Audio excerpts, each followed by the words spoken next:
Bonjour à tous, dans cette vidéo nous allons voir ensemble la formule égale moyenne si. Imaginons on est sur Canva feuille et on a envie de réaliser la moyenne d'un ensemble de données. Par exemple ici on a des résultats, mais on veut seulement la moyenne des résultats d'Antoine et pas de Sarah ou de André. Et il existe une formule, c'est égale moyenne.si et on va voir ensemble le fonctionnement. La première étape, c'est d'avoir les données et ensuite d'utiliser la touche égale. Ensuite, vous allez voir ici apparaître différentes options. On va cliquer sur toutes les fonctions pour trouver la nôtre moyenne si. Et maintenant, ce sera un peu compliqué, c'est un peu plus compliqué que les autres vu qu'on va devoir rajouter plus de données et on va voir ensemble dans l'exemple précédent qu'est-ce que j'avais indiqué. Donc ici, je vais juste supprimer ce que je suis en train de faire.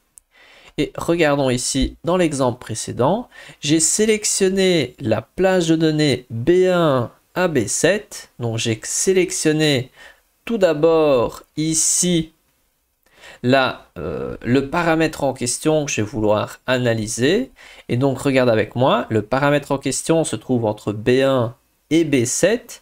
Virgule, et plus spécifiquement, moi je suis intéressé aux résultats qui sont égaux à Antoine, entre guillemets. Attention, sinon ça ne marche pas. Ensuite, virgule, et là on va regarder les chiffres en tant que tels. Donc on va refaire la même chose. Je vais faire égal. Ici je vais cliquer sur le point d'interrogation et je recherche moyenne si. Je vais sélectionner la zone du critère qui sera lié au si, donc à cet aspect conditionnel. Je mets virgule. Je vais mettre ici égal entre guillemets et je vais écrire Antoine. Antoine, fermez les guillemets. Et ensuite, virgule, je vais sélectionner ici les chiffres qui seront en lien avec la moyenne. Enter. Ici, petite erreur, je pense que j'ai mis les guillemets au mauvais endroit. Ici, je vais juste fermer ceci. Tac. Je vais mettre le guillemet avant. Le guillemet avant. Tac. Et maintenant, ça marche bien. Donc ici, faites attention de ne pas vous tromper, mettre le guillemet avant le égal et pas juste après. Et donc, on récapitule car c'est un petit peu compliqué. Ici, on veut faire la moyenne, mais seulement des résultats d'Antoine. Mais vous, ça peut être peut-être la moyenne seulement du produit F. Et donc, à chaque fois que le produit F, à combien il a été vendu, on veut voir la moyenne. Donc, il va falloir sélectionner la liste des produits. Ensuite, il va falloir ici, donc ici, c'est cette zone-ci qu'on doit sélectionner d'abord.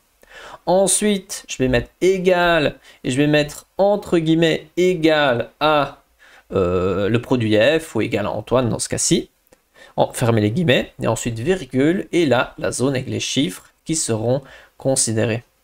Donc voilà, c'est tout pour cette vidéo. Maintenant vous savez utiliser la fonction moyenne.si. Si vous voulez en apprendre davantage sur Canva feuille et sur les différentes formules présentes dans Canva feuille, n'hésitez pas à regarder la playlist qui s'affiche à l'écran où j'aborde tout un tas de formules et de concepts de Canva feuille. Allez, à une prochaine.